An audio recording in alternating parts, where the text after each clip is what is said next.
चाहन्छौँ एकमुठी बादल टिम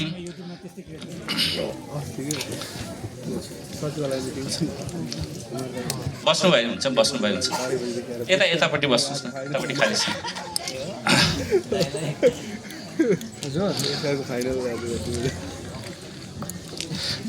छैन दाइ, मैले अनुपम दाइको फोन उठेन, अफिस पनि बन्द छ रहेछ। गुड इभिनिङ जोजोलपा, सन्ध्याकालीन नमस्कार सबैजनालाई।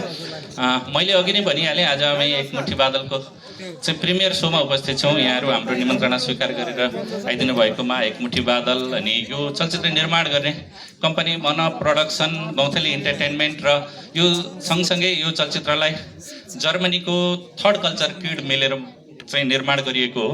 यो चलचित्रको लेखन तथा निर्देशन गर्नुभएको छ सहारा शर्माले। Please Sahara, come to the stage. हामी धेरै लामो कार्यक्रम गर्दैनौँ, छोटो छोटो यो प्रिमियर भयो। हाम्रो कास्ट एन्ड क्रुलाई तपाईँहरूसँग परिचित मात्रै गराउन खोजिरहेको। त्यसै गरी वरियारो निकोन, प्लिज कम। त्यसै गरी गौँथली इन्टरटेनमेन्टबाट हुनुहुन्छ अभिमन्यु दीक्षित, मेबी। त्यसपछि म पालैसँग हाम्रो कास्टलाई यहाँ इन्भाइट गर्न चाहन्छु। निशा शर्मा हाम्रो सबैभन्दा चाहिँ ज्येष्ठ सदस्य हुनुहुन्छ, कुलपति, अनि उहाँले 32 वर्षपछि चलचित्रमा कमब्याक गर्नुभएको छ। अलि ठुलो ताली चाहिँ बन्छ होला क्या निशा म्यामको लागि। त्यसै गरी शेखर दाई, उहाँहरूलाई मैले डल्स हाउसमा पहिलोचोटि देखेको थिएँ। त्यो जोडीलाई फेरि पर्दामा देखाउन पाए हुन्थ्यो भन्ने लागेर यो चलचित्रमा हामीहरूले यो जोडीलाई दोहोऱ्याउने रहर गरेका थियौँ र त्यो रहर पुरा पनि भएको छ। Thank you so much Shekhar दाई, थ्याङ्क यू निशा म्याम, हाम्रो अनुरोध स्वीकार गरेर यो फिल्मको पार्ट बन्न चाहिँ स्वीकार गरिदिनु भएकोमा धेरै धेरै धन्यवाद। त्यसै गरी हामीसँग हुनुहुन्छ ब्युटिफुल गॉर्जियस ब्राइड आँचल शर्मा। आज बेहुली बनेर आउनु भएको छ। उहाँको बिहे त हेलिकप्टरमा कता भएको थियो, खाना पाइएको थिएन। जे होस्, आज झझलको मेट्न पाइयो बाजाले। त्यसै गरी हामीसँग हुनुहुन्छ अरू क्वेल्ली गॉर्जियस उषा रजकजी। उहाँलाई हामीले कथामा देखेका थियौँ, यो चलचित्रमा अलिक फरक खालको भूमिकामा देख्न पाउनेछौँ। उषा रजकजीलाई पनि स्टेजमा आमन्त्रण गर्न चाहन्छु। त्यसै गरी Manish Niraula, one of my favourite actor, दुख आमा, सबैको, सहाराको पनि फेभरेट एक्टर। चलचित्रमा उहाँ जेठो ज्वाइँ बन्नुभएको छ। त्यसै गरी गौरव विष्ट, गौरवको खासमा बाहिरतिर अर्कै नाम रहेछ, के अरे चाहिँ नेपालको इमरान हासमी के हो भनेर जिस्काइरहेको थियो केटाहरूले। त्यसै गरी सहयोग राज अधिकारी र अविरल थापालाई पनि म स्टेजमा आइदिन अनुरोध गर्दछु। त्यसै गरी म मेजर हेड अफ डिपार्टमेन्टको नाम लिन गइरहेको छु। पालैसँग कृपया आइदिनु होला। मैले सर्टकटमा गर्न लागिरहेको, ल कहीँ छुट्यो भनेदेखि मलाई माफ गर्नु होला।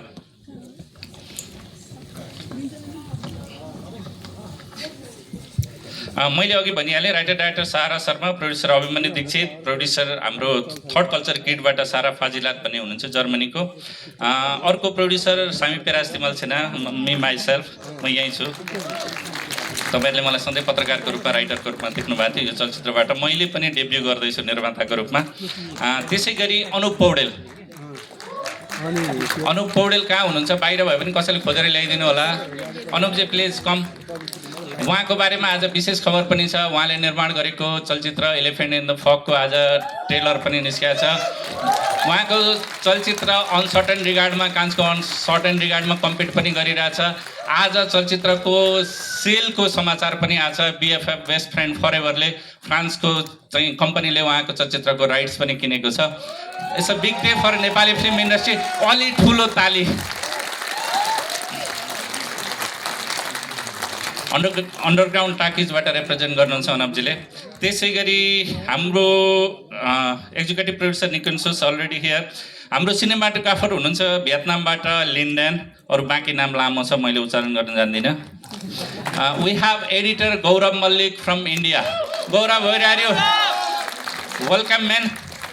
अनि हाम्रो गौरवजी चाहिँ मुम्बईमा बस्नुहुन्छ, कलकत्ताबाट यही चलचित्रको प्रिमियरका लागि भनेर हिजो मात्रै फ्लाइ गर्नुभएको होइन। उहाँले अहिले एकछिनमा हामीलाई 1 महिना झेल्नु भएको छ, के कस्तो एक्सपिरियन्स छ भनेर सानो एक्सपिरियन्स पनि सुन्नेछौँ। त्यसै गरी हाम्रो चलचित्रहरूमा भनिसकेका छौँ यो कम्प्लिटली वुमन लेड क्र्यूको हिसाबले हामीले त्यसरी यो फिल्मलाई डेभलप गर्न खोजेका थियौँ। त्यो भएर धेरैजसो बाहिरतिरको पनि चाहिँ डिपार्टमेन्ट हेडहरू हुनुहुन्छ। त्यो मध्ये एउटा प्रडक्सन डिजाइनर हुनुहुन्थ्यो यशस्वी सबरवाल, उहाँ त इन्डियामै हुनुहुन्छ। आर्ट डिरेक्टर अग्रणी झा, अग्रणी ठकुरीजा। त्यसै गरी post production supervisor Aasma Gautam. Aasma where are you? Audio हाम्रो उत्सव घोष र आक्डेले गर्नुभएको हो, इन्डियामै भइरहेको हो त्यो। हाम्रो बिजिएम, यो चलचित्रको बिजिएम तयार गर्नुभएको छ सुमित पाठकले। यो चलचित्र रेल घुमे घुम्तीमाको गीत पनि तपाईँले सुन्नुभएको छ भनेदेखि त्यो चलचित्रको म्युजिक पनि हाम्रो सुमितले सुन्नुभएको छ। त्योभन्दा अगाडि सुमितलाई हामीले नेपाल आइडलको स्टेजमा देखाएको थियौँ, उहाँ रनरअप हुनुहुन्थ्यो। अर्को हुनुहुन्छ एडिटिङ कन्सल्टेन्ट दिपा भाटिया, इन्डियाबाट हुनुहुन्छ। मैले अघिल्लो प्रेस मिटहरूमा पनि भनेको छु, उहाँले my name is Khan, student of the year जस्तो फिल्महरू एडिट गर्नुभएको थियो। यो फिल्मको पनि एडिटिङ कन्सल्टेन्टको रूपमा काम गर्नुभएको थियो। त्यसरी कस्ट्युम हेडमा हुनुहुन्छ जानकी कडायत, मैले उहाँलाई देखाएको छैन। अनि त्यसै गरी हाम्रो मेकअप हेडमा हुनुहुन्थ्यो कीर्ति जोशी। कीर्ति, जानकी पनि छ। जानकी हुनुहुन्छ भने एकचोटि आइदिउँ, एउटा ग्रुप फोटो खिचेर हामी निस्किन्छौँ। त्यसै गरी मैले हाम्रो यो गीत लेख्नु भएको थियो रेल घुमे घुम्तीमा, हर्क साहु सरलाई पनि देखिरहेको छु, कृपया प्लिज आइदिनु होला। चलचित्रमा मैले अर्को भीमा मैनाली पनि हाम्रो कास्टमा हुनुहुन्थ्यो, यहाँ मैले अघि नदेखेर छोडेको छु होइन, आउनु भएको छैन जस्तो लाग्यो। अरू कोही कास्टमा छुट्नु भएको छ भने हात उठाउनु होला है। छैन है, thank you so much. Okay, हामी एउटा ग्रुप फोटो सेसन गरौँ, त्यहाँपछि चाहिँ म